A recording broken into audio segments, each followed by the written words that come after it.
संबित पात्रा जैसे लोगों की हालत तो ये है कि अगर मोदी जी कहेंगे ना कि बेटा चड्डी उतारो तो वो ये समझेंगे कि कुछ सोच समझ के उतरवा रहे होंगे। ये हालत है संबित पात्रा जैसे की। आप ये बात समझ लो आप। हाँ, उनकी क्या बता रहे हो आप? नरेंद्र मोदी जी ने इस देश का इतना बुरा हाल कर दिया कि देश की जनता अगर पूछते हैं कि बताओ क्या दूं, कि कहीं जा रहे हो तो ठीक है, जा रहे हो तो बताओ मेरे लिए आप खाने के लिए कुछ ले आना। क्या लाऊं? कि खीर ले आओ मेरे लिए। खीर खाओगे? खीर देखा नहीं सूर्यवंशम फिल्म में खा के अमिताभ बच्चन मरने से बचा है? खीर मत खाओ तो मेरे लिए केला लिया ना। केला तो बंदर खाते हैं, तो मेरे लिए तू जहर लिया। जहर की जरूरत ही नहीं है। 5 साल मेरे को मौका दोबारा दे, तेरी किडनी बिडनी सब बिकवा दूं। जहर अपनी जहर की जरूरत ही नहीं है, वैसे मार डालूंगा मैं। 22 साल में देश की सेवा करिए ना। 9 साल में रेलवे बेच दिया, एयर इंडिया बेच दिया, BSNL बेच दिया, MTNL बेच दिया। अब जब तक हमारा अंदर पेनो अंडरवियर नहीं बिकोगा आपको समझ में नहीं आएगा कुछ बिक रहा है?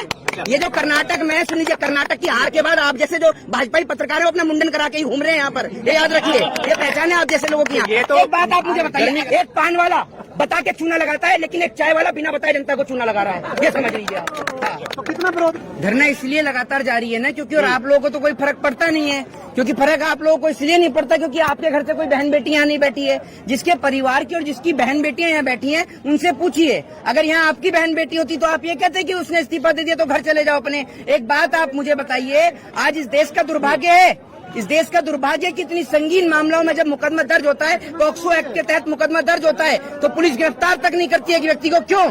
ब्रजभूषण शरण सिंह एक क्या है ये बताइए ना आप मुझे। मांग तो पहले इस्तीफे की कर रहे थे ना। अरे भैया इस्तीफा तो देगा ही देगा। एक बात आप मुझे बताइए, अगर ब्रजभूषण शरण सिंह की जगह कोई मुसलमान होता ना तो अब तक देश की मीडिया और देश के तमाम नेता हौल्ला मचा चुके होते। जिस जंतर मंतर पे आज आप यहाँ खड़े ना, इसी जंतर मंतर पे खड़ी रहती थी स्मृति ईरानी सिलेंडर लेकर। आज नहीं आती है।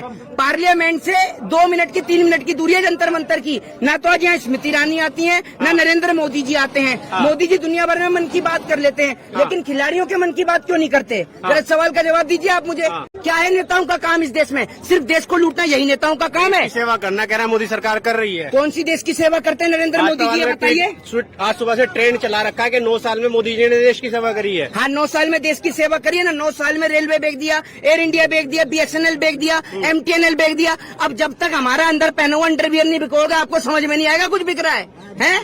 ये जो कर्नाटक में सुन लीजिए, कर्नाटक की हार के बाद आप जैसे जो भाजपाई पत्रकार है अपना मुंडन करा के ही घूम रहे हैं यहाँ पर। ये याद रखिए, ये पहचान। बात आप मुझे बताइए, अगर ये किसान, पहलवान और जवान किसी को छोड़ा है सरकार ने? किसको छोड़ा है? बस आपको मैं एक चीज बता देता हूँ, हम पिंजरे में बंद उस कैद उस मुर्गे की तरह हैं कि सिर्फ कसाई जिस मुर्गे को निकालता है ना बस वही चिल्लाता है और वही फड़फड़ाता है। बाकी के सारे चुप रहते हैं। बाकी के सारे मुर्गे सोचते हैं कि हमारा नंबर नहीं आएगा। यही सेम स्थिति इस देश की है।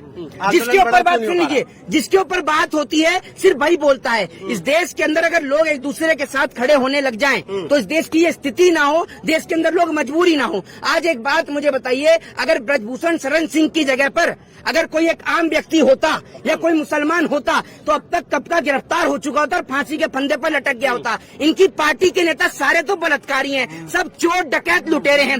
कुलदीप सिंह सेंगर किसकी पार्टी का जरा कोई बताइए। दूसरी बात ये जंतर मंतर पे आप खड़े हैं, वहाँ से लेकर जनपद तक का सारा रोड बंद कर दिया। इस रूट से बसें आती थी ताकि जनता को समझ में ना आए कि यहाँ क्या हो रहा है। रूटों को बंद कर दिया यहाँ पर। भाई साहब, जब आप कहते हो कि India is a democratic country, Bharat एक लोकतांत्रिक देश है, तो लोकतांत्रिक देश में लोगों को आजादी है राइट टू स्पीच की, लोगों को आजादी है राइट टू फ्रीडम की। आप लोगों को बोलने नहीं देते हैं, लोगों को आप अपनी व्यक्ति से जीने नहीं देते हैं। आप और कैसे बोलोगे? बोलते देख रहे हैं किस तरीके से बोला जा रहा है। एक बात आप मुझे बताइए, अगर कर्नाटक में ना जिस तरीके से बीजेपी हारी है, अगर विपक्षी पार्टी हार गई होती तो मीडिया 24 घंटे चला रही होती। लेकिन आज कर्नाटक में बीजेपी की हार हुई है, कोई मीडिया का चैनल नहीं दिखा रहा। ये पहलवान धरने पर बैठे, कोई मीडिया का चैनल नहीं दिखा रहा, कोई नहीं दिखाता, कोई नहीं दिखाता। सारे के सारे दिखा रहे हैं 9 साल मोदी जी के कितने अच्छे गए हैं। तारीफ कर तो रहे संबित पात्रा जैसे लोग जिन्होंने अपने घर का पता नहीं। एक बात आप मुझे बताइए, जिस तरीके से मोदी जी दुनिया को ज्ञान बांटते फिर रहे हैं, ये ज्ञान आपने कभी अमित शाह को क्यों नहीं दिया?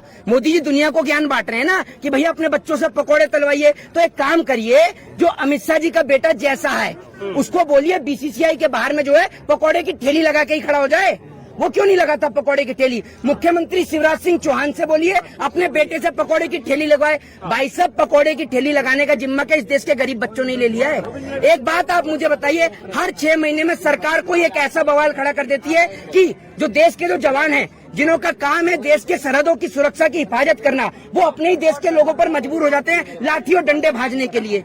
ये बताइए ना आप मुझे, ये जो जवान है जो यहाँ पर खड़े हुए, इनका काम कहाँ है? इनकी जरूरत जो है, इनकी जरूरत देश के बॉर्डरों पर है। ठीक है, लेकिन हमारे देश की सरकार इन्हें यहाँ खड़ा कर देती है।